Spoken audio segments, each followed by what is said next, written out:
The Raven by Edgar Allen Poe. Narrated by Remy Militello. Once upon a midnight dreary, while I pondered, weak and weary, over many a quaint and curious volume of forgotten lore, while I nodded, nearly napping, suddenly there came a tapping, as of someone gently rapping at my chamber door. "'Tis some visitor," I muttered, tapping at my chamber door.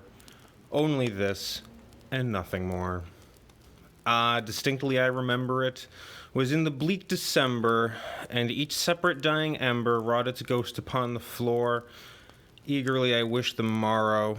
Vainly I had sought to borrow from my books surcease of sorrow for the lost Lenore, for the rare and radiant maiden whom the angels name Lenore, nameless here forevermore, and the silken, sad, uncertain rustling for each purple curtain thrilled me, filled me with fantastic terrors never felt before, so that now, to still the beating of my heart, I stood repeating, some late visitor entreating entrance at my chamber door, that it is, and nothing more. Presently my soul grew stronger, hesitating then no longer. "Sir," said I, "or madam, truly your forgiveness I implore. But the fact is I was napping, and so gently you came rapping, and so faintly you came tapping at my chamber door, that I scarce was sure I heard you. Here I opened wide the door. Darkness there, and nothing more. Deep into the darkness peering, long I stood there wondering, fearing, doubting, dreaming dreams no mortal ever dared to dream before. But the silence was unbroken, and the darkness gave no token, and the only word there spoken was the whispered word, Lenore. Merely this, and nothing more. Back into the chamber turning, all my soul within me burning. Soon I heard again a tapping, somewhat louder than before. "Surely," said I, "surely that is something at my window lattice. Let my heart be still a moment, and this mystery explore. 'Tis the wind, and nothing more." Open here I flung the shutter, when, with many a flirt and flutter, in there stepped a stately raven of the saintly days of yore. Not the least obeisance made he, not an instant stopped or stayed he, but, with mine of lord or lady, perched above my chamber door, perched above a bust of Pallas, just above my chamber door, perched and sat, and nothing more. Then this ebony bird beguiling my sad fancy into smiling, by the grave and stern decorum of the countenance it wore. "Though thy crest be shorn and shaven, thou," I said, "art sure no craven, ghastly, grim, and ancient raven, wandering from the nightly shore. Tell me what thy lordly name is on the night's Plutonian shore." Quoth the raven, "Nevermore." Much I marveled this ungainly fowl to hear discourse so plainly, though its answer little meaning, little relevancy bore, for we cannot help agreeing that no living human being ever yet was blessed with seeing bird above his chamber door, bird or beast upon the sculptured bust above his chamber door, with such a name as Nevermore. But the raven, sitting lonely on the placid bust, spoke only that one word, as if his soul in that one word he did outpour. Nothing farther than he uttered, not a feather then he fluttered, till I scarcely more than muttered, "Other friends have flown before. On the morrow he will leave me, as my hopes have flown before." Then the bird said, "Nevermore."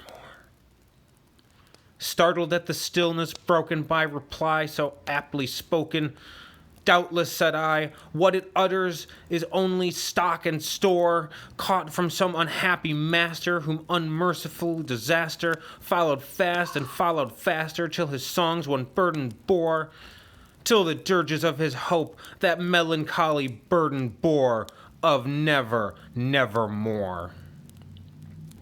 But the raven still beguiling all my sad soul into smiling straight, I wheeled a cushioned seat in front of bird and bust and door.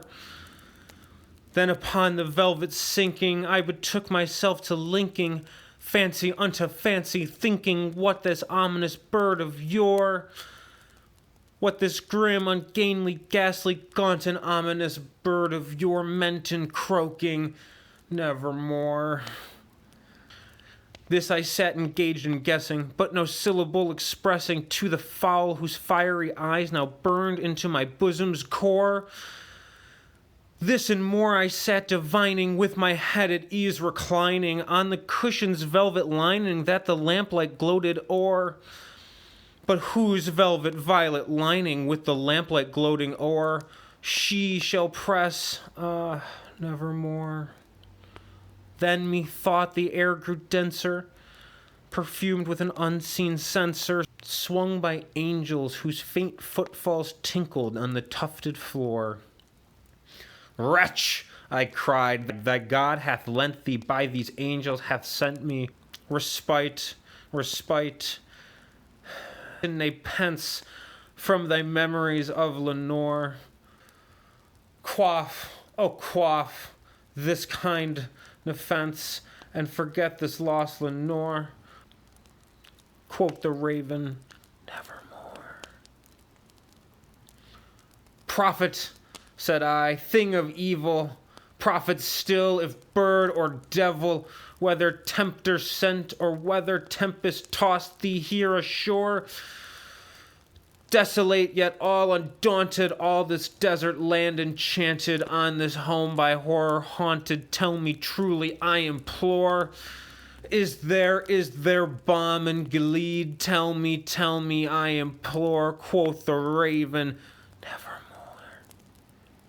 Prophet, said I, thing of evil, prophet still, if bird or devil, by that heaven and bends above us, by that God we both adore, tell this soul with sorrow laden, if within the distant Aidenn it shall clasp a sainted maiden whom the angels named Lenore, clasp a rare and radiant maiden who the angels named Lenore. Quoth the raven, be that word our sign of parting, bird or friend, I shrieked, upstarting, get thee back into the tempest and the night's Plutonian shore. Leave no black plume as a token of that lie thy soul hath spoken. Leave my loneliness unbroken, quit the bust above my door. Take thy beak from out my heart, and take thy form from off my door. Quoth the raven, nevermore. And the raven, never flitting, still is sitting on the pallid bust of Pallas, just above my chamber door. And his eyes have all the seeming of a demon's that is dreaming. And the lamplight o'er him streaming throws his shadow on the floor, and my soul from out that shadow that lies floating on the floor shall be lifted nevermore.